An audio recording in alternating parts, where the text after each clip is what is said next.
Hi, this is Dave. Are you interested in working on your spirituality?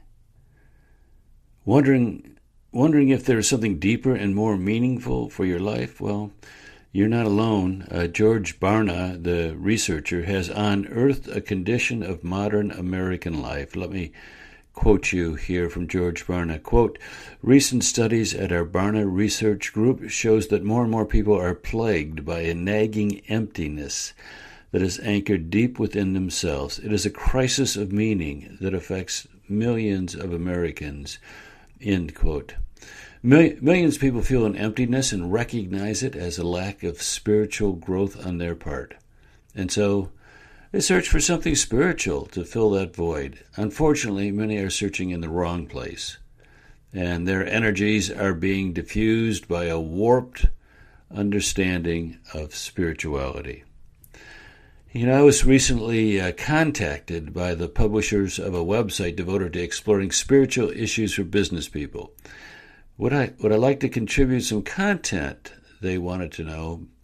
Before I answered, I viewed the site. The first article discussed the spiritual feelings the author experienced during a walk in the forest. Another discussed the spiritual connection he felt with other human beings as a result of an exercise in a seminar.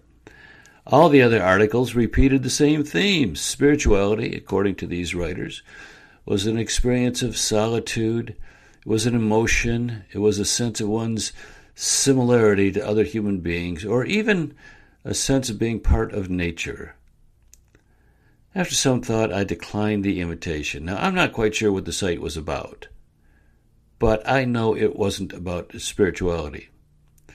That site was another example of the trend to, quote, dumb down spirituality.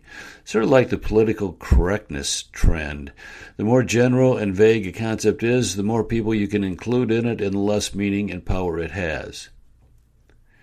Everyone subscribes to the concept of freedom, for example, but you see considerable drop-off when you link it to personal responsibility. Spirituality, at the turn of the century, has come to mean, in the common usage, almost anything the speaker wants it to mean. So, do you have a warm feeling as a result of a laugh you shared with someone else? Well, that must be spiritual. Feel a little introspective while out on a sailboat? Got to be a spiritual experience. Sense a bit of connection with another human being? You must really be spiritual soulmates. Well, don't misunderstand my position. These are all valid and valuable moments. However, while all these experiences and others of similar nature may be warm, pleasant, and even intuitive, they are not spiritual. To call them spiritual is to detract from that which really is spiritual and to distract people from the source of the genuine article. Provide people with a cheap substitute, and you often knock them off the quest for the better original. The ice cream store won't sell much Haagen-Dazs, for example, if they give away soft serve. So if these kinds of experiences aren't spiritual, then what is? Well, let's start at the source. There is a body of knowledge concerning things spiritual available to us. It's contained in the Bible. The information concerning things spiritual in the Bible is really quite clear, consistent, and pretty simple. God is spirit. Anything having to do with God is spiritual. Let me repeat that. God is spirit. Anything having to do with God is spiritual. Spiritual. Godlike. God has, for his own reasons, topped off and spread around parts of the spiritualness that originated with him. There are, for example, totally spiritual beings. The Bible refers to them as angels and demons. In addition, God has imbued parts of his spiritualness into human beings. There is a spiritual part of every human being. It's that part of us that lives on after our physical body dies. It is partially characterized by its hunger for communication with its Creator. Now, we can all relate to that. There are probably few human beings who haven't had, in moments of solitude and reflection, a sense of the infinite, a hunger to contact God. That's our spirit hungering for communication with its Maker. It's a predictable, naturally occurring event. We are all some part spiritual, and that part longs for completion by communion with its Maker.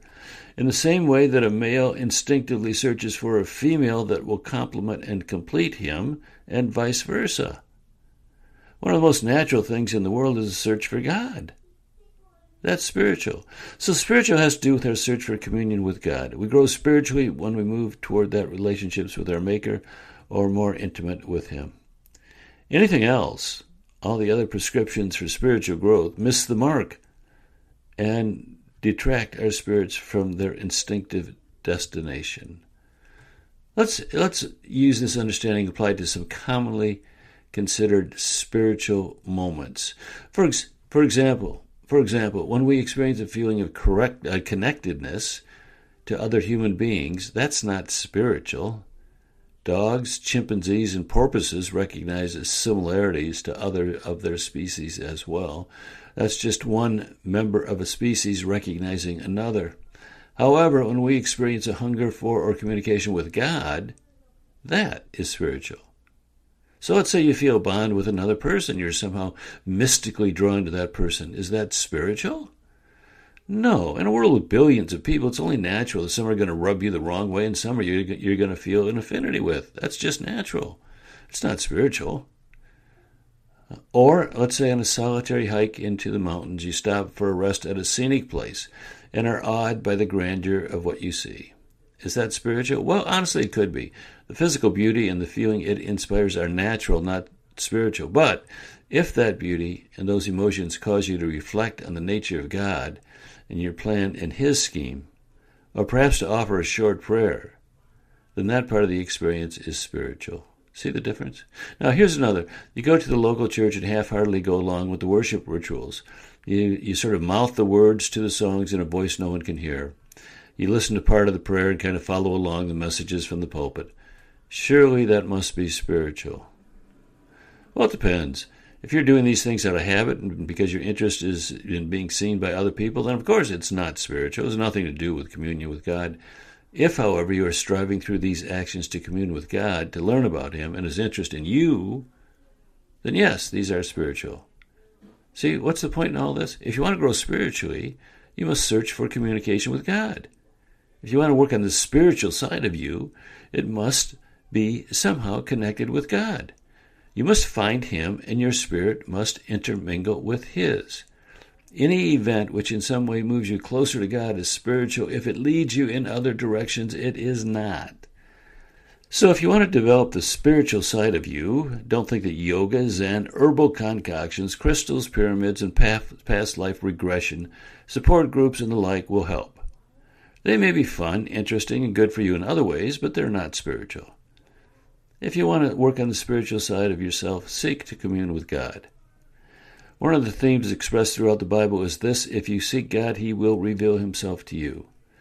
That promise is repeated over and over. Moses recorded it in the earliest days of the Bible when he said, "But if from there you seek the Lord your God, you will find Him if you look for Him with all your heart and with all your soul." That's the book of Deuteronomy, chapter 4, verse 29. Solomon, King David, and many of the prophets repeated the same promise. Jesus repeated it in slightly different words during the famous Sermon on the Mount when He said, "Ask and it will be given, seek and you will find, knock and the door will be opened to you." That's found in Matthew chapter 7, verse 7. Too many people spend their whole lives in a quest for spiritual fulfillment and never meet God. And too often it's because they've been deluded with false ideas of what spirituality really is. They like to refrain from the song, "Look for love in all the wrong places." Don't you look for spirituality in the wrong places. Connect with God. Okay? That's it. We're done. Bye-bye.